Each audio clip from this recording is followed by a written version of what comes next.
जय हिंद दोस्तों, मैं हूं फुरकान खान और आप देख रहे हैं बरेली टुडे। दोस्तों, आरएसएस का दावा गौतम अडानी को गिराने में इन 4 पत्रकारों का हाथ। Number 1 Abhishek Sharma, number 2 Anjum Ajit, number 3 आलोक जोशी, नंबर 4 फेडू सूजा। दर्शकों क्या आपको लगता है ये 4 छोटे पत्रकार मिलकर इतने बड़े आदमी को, जो कि दुनिया का दूसरे नंबर का आदमी है, उसको नीचे गिरा सकते हैं? आरएसएस के इस दावे में कितनी सच्चाई आई, सुनते हैं अभिषेक शर्मा की जुबानी, खुद उनकी कहानी। जानते हो आरएसएस क्या दावा कर रही है? आरएसएस ये दावा कर रही है कि गौतम अडानी के खिलाफ अंतरराष्ट्रीय साजिश में योर्स ट्रूली अभिसार शर्मा शामिल है। इनका कहना है कि अभिसार शर्मा एक अंतरराष्ट्रीय साजिश का हिस्सा है, जिसके अंतर्गत गौतम अडानी दुनिया के दूसरे सबसे धनी व्यक्ति से 22वें नंबर पर आ गए।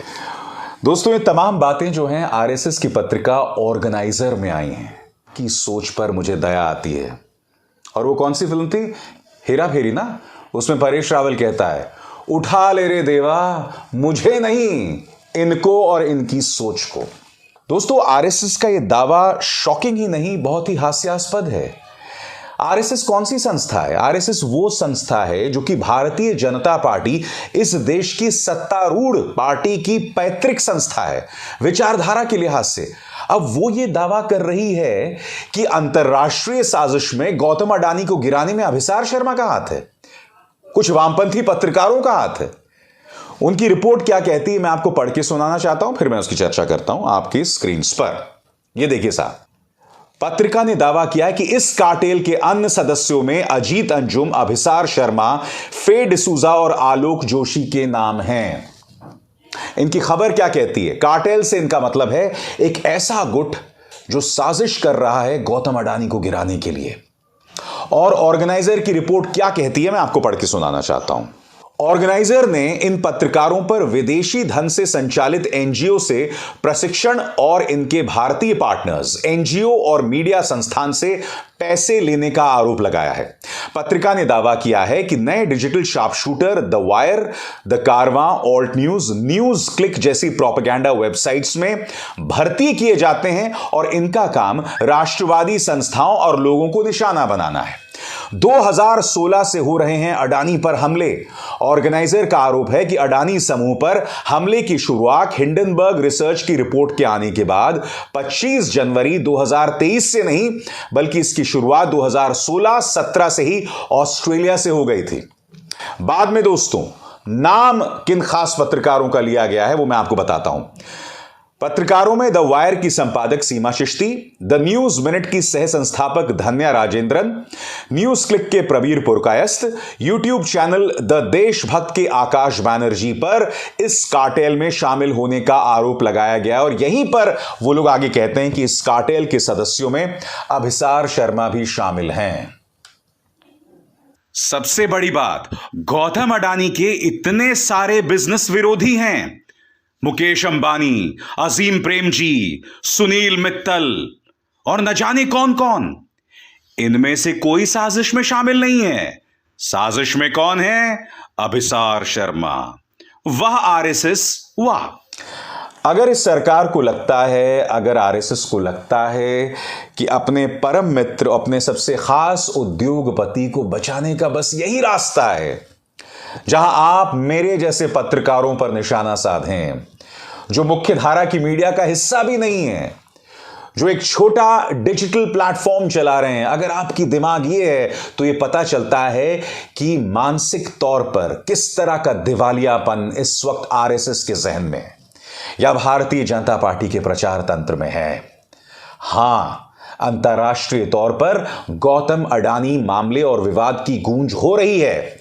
आपके स्क्रीन पर एक एक करके मैं आपको बतलाना चाहता हूं कि हर जगह पर क्या चर्चा हो रही है। सबसे पहले आपके स्क्रीन पर Reuters, Adani enterprises shelves $122 million bond plan. खबर आई है ब्लूमबर्ग न्यूज पर, रॉयटर्स इसे कवर कर रहा है। अब आपकी स्क्रीन पर फाइनेंशियल टाइम्स में भी इस पर खबर आई है, the Adani affair, the fall out for Modi's India. Financial times की इस खबर में साफ तौर पर लिखा गया है कि जो पूरा अडानी विवाद है, जिसमें हिंडनबर्ग ने उन पर मनी लॉन्ड्रिंग, स्टॉक मार्केट्स की हेरफेर का आरोप लगाया है और यही नहीं, फर्जी शेल कंपनियां बनाने का आरोप लगाया है।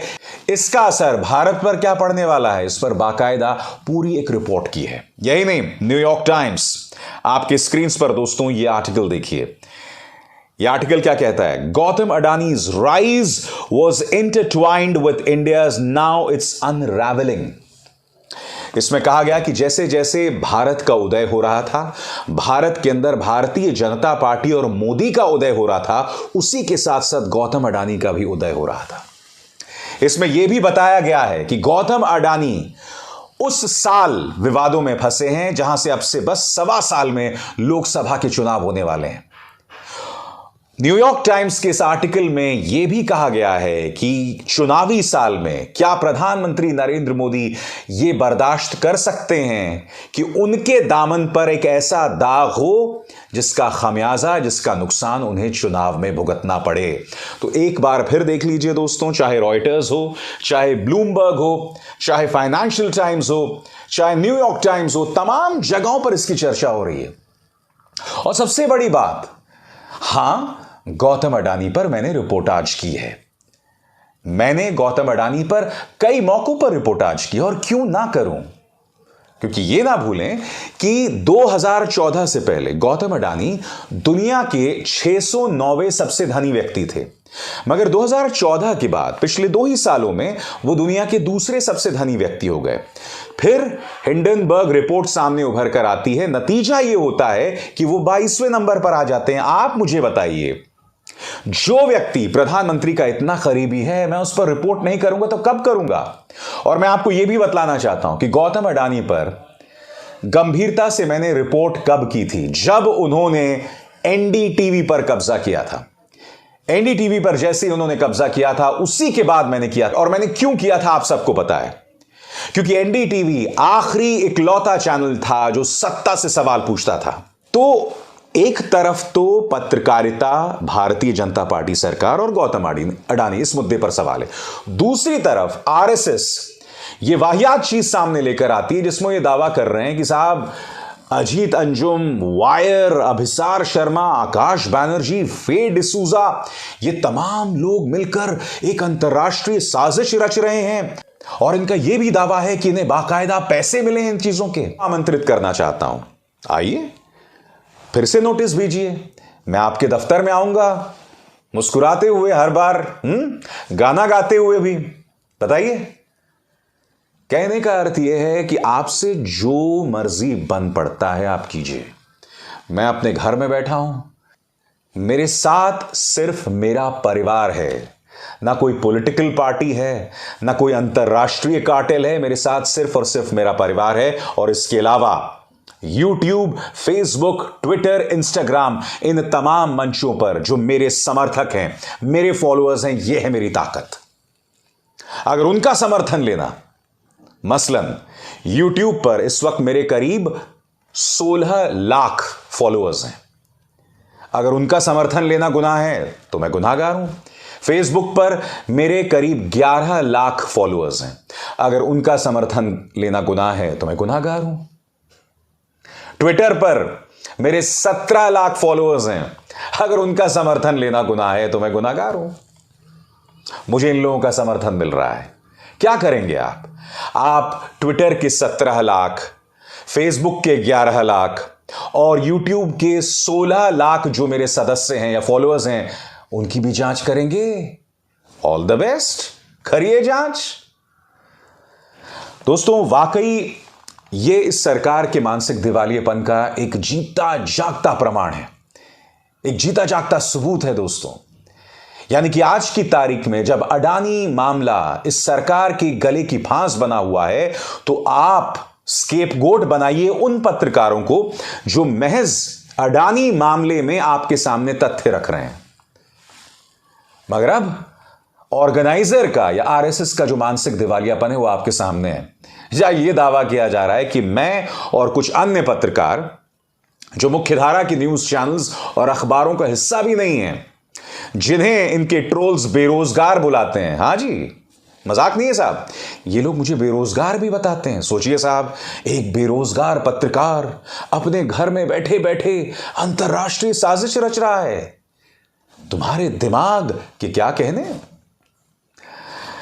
दोस्तों, अगर इसका मकसद यह है कि इन मुद्दों पर मैं पीछे हट जाऊंगा, खामोश हो जाऊंगा, तो आप गलतफहमी में हैं। इस मुद्दे पर तथ्यों के साथ मैं रिपोर्ट पेश करता रहूंगा, इसलिए आरएसएस इस मुगालते में न रहे।